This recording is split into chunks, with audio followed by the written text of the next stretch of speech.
আসসালামু আলাইকুম সবাইকে। রহনপুর স্টেশন বাংলাদেশের অন্যতম শেষ স্টেশন বলা হয় এই রহনপুর স্টেশনকে।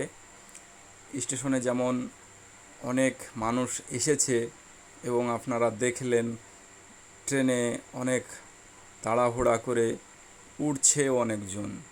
আসলে শেষ গন্তব্যে আসেও যেমন অনেক মানুষ, যাওয়ার জন্য প্রস্তুত হয় অনেক মানুষ। তো এই যে আপনাদেরকে স্টেশনের চারপাশটা ঘুরে দেখাচ্ছি। 1 2 3 4টা রেল লাইন বসানো আছে। আর ট্রেনের যেটি মাথা, সেই মাথা ঘোরানোর জন্য সামনে গিয়েছে দেখলেন আপনারা, এবং সামনে থেকে ব্যাক আসছে। চারিদিকটা অনেক সুন্দর আসলে। তবে স্টেশনের আশপাশটা ময়লা আবর্জনা, যেমন আপনারা দেখতে পাচ্ছেন কাগজ পলিথিন অনেক টুকরো পড়ে আছে। এগুলো যদি পরিষ্কার করে সংস্কার করে আরও বেশি ভালো লাগবে।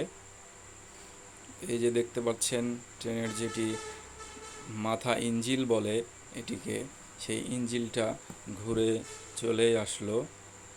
আর ইঞ্জিলের মাথার উপরে দেখতে পাচ্ছেন অনেক আসলে কালি মাখানো। তো ইঞ্জিলের অবস্থা হয়তো খুব একটা ভালো না, সেই কারণে এরকম কালি হয়ে গেছে। আর সম্ভবত মোবাইল ট্রেন দিতে হবে ইঞ্জিলের। তো কর্তৃপক্ষকে দেখার অনুরোধ জানাচ্ছি ইঞ্জিলটা।